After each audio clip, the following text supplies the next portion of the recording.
We're down at the NSC today, and Shelley's down here to start her training proper for next year's Parish Walk. For that, today what she's doing is she's going to get her base figure for her Maffetone heart rate training. She will aim to keep her heart rate under 142 beats per minute.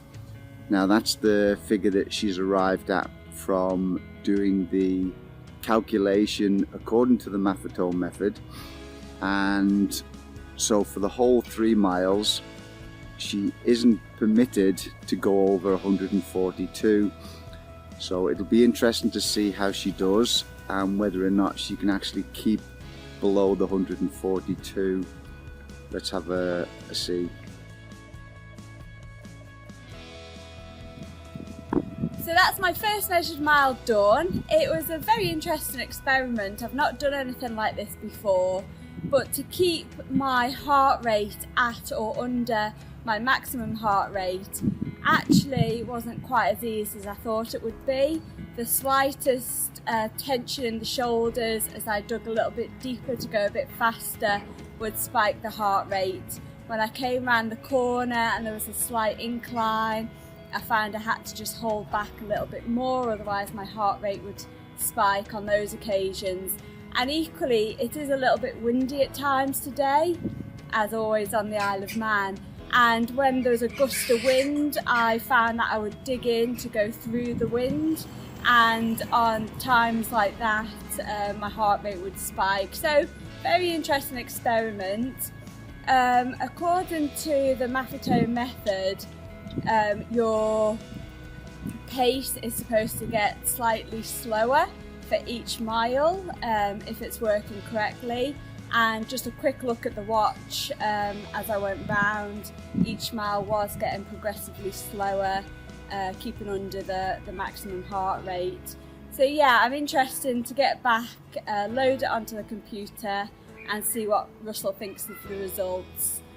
Your average was more like 140, but your spikes went up over to 160, 170. That wasn't what the idea is of using the Maffetone maximum heart rate. It's not a maximum average heart rate. It literally is maximum heart rate at any one time. So it's the day after I first went out to test the Maffetone measured mile and keeping my heart rate under my maximum aerobic heart rate. And today I decided to get out on the open road and do another 4 miles, but this time try and see how my heart rate would respond out on the open road with lots of hills. And it was quite interesting actually.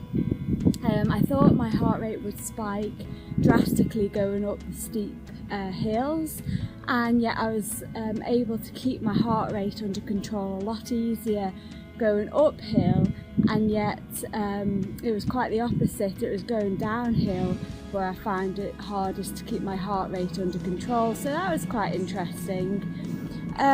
Once I got back yesterday and had a look at the results of my heart rate during my first attempt to do the measured mile, I was quite disappointed. My heart rate was quite erratic and not what a measured mile should be. There were lots of spikes over the 142, which is my maximum aerobic heart rate. So what I'm planning to do later on this week, I'm going to go back to the NSC and I'm going to attempt another measured mile so that I have a proper base to go on for the training that's ahead of me. So you're just going to do 1 mile warm up, Yeah. stop the watch, and then start again for the 3 miles. Yeah, that's the plan. All to be under 142 beats per minute. Yeah. All right? Okay. Let's get going.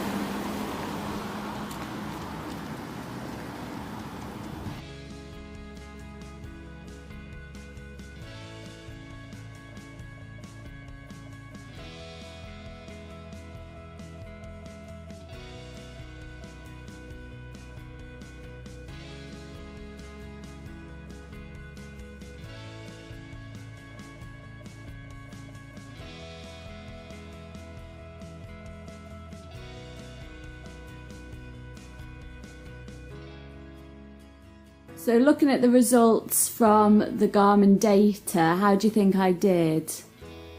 For today, you did it pretty much perfect.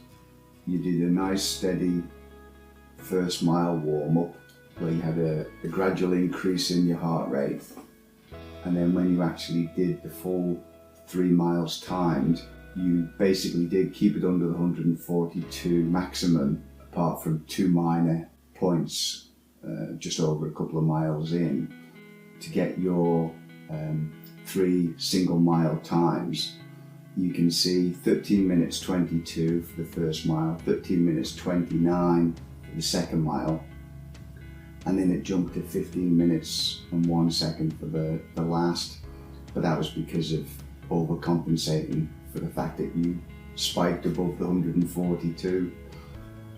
But from this base that you've got today and the understanding of how your body reacts to the effort that you're putting in, you'll find that as time goes on, you'll be able to have a much faster pace but still be under the 142 heart rate.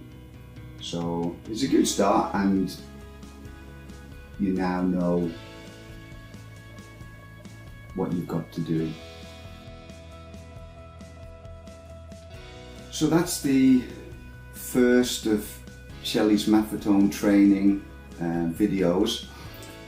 Hopefully you'll find it interesting and informative. We'll continue to do these videos over the winter period now when she does her training, and hopefully you'll follow along. I think it'll be quite interesting to see how she'll progress doing this particular method of training. And yeah, thanks for watching. We'll catch you in the next video.